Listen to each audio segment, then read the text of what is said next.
बुद्ध एक गांव के पास से गुजरते हैं और उस गांव के लोग उनको बहुत गालियां देने लगते हैं। और जब उनकी गालियां पूरी होने के करीब आती हैं तो बुद्ध उनसे कहते हैं कि मुझे दूसरे गांव जल्दी पहुंचना है। अगर तुम्हारी बातचीत पूरी हो गई हो तो अब मैं जाऊं। तो वे लोग कहते हैं कि यह बातचीत नहीं थी, यह सीधी सीधी गालियां दी हैं। आपको समझ में नहीं आई? बुद्ध ने कहा, अगर समझ में न आती तो मैं भी तुम्हें गाली देने को तैयार होता। मुझे समझ में आ गई, इसलिए मैं कहता हूं कि बातचीत पूरी हो गई हो तो मैं जाऊं। मुझे दूसरे गांव जल्दी पहुंचना है। वे लोग बोले कि अगर समझ में आ गई है तो हमारा उत्तर दीजिए।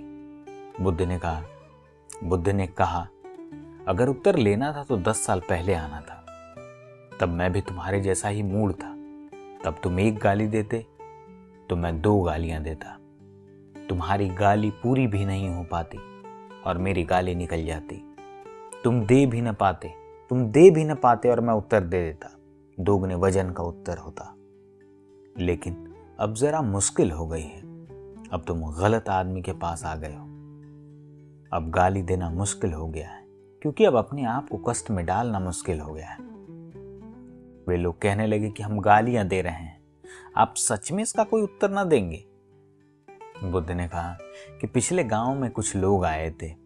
वे मिठाइयां लेकर आए थे। मैंने उनसे कहा कि मेरा पेट भरा है।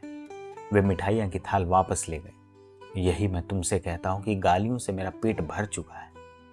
अब कोई भूख शेष न रही। अब तुम अपने थाल वापस ले जाओ। और बुद्ध ने कहा कि मुझे तुम पर बड़ी दया आ रही है, क्योंकि वे लोग जो पिछले गांव में मिठाइयां वापस ले गए थे, उन्होंने तो मिठाइयां बांट दी होंगी। तुम क्या करोगे? इन गालियों का तुम क्या करोगे? क्योंकि मैं इसे लेने से इनकार करता हूं और देने के हकदार तुम हो।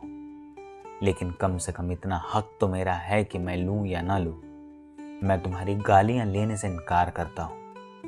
अब यह जो आदमी है कोई संयमी नहीं है। इसके ऊपर भीतर क्रोध उठ रहा है। इसने संयम साध लिया है। इसने अपने दांत के जबड़े बांध लिए हैं, मुट्ठियां कस ली हैं। सोचे कि क्रोध को बाहर ना निकलने दो। अगर यह आदमी इस तरह का क्रोधी है तो इस आदमी को कोई समय उपलब्ध नहीं हुई। संयमी के पास समय हो यह जरूरी नहीं, लेकिन समझदार के पास संयम होता है, यह जरूरी है। अगर विचार पसंद आ रहे हो तो चैनल को सब्सक्राइब जरूर करें। धन्यवाद।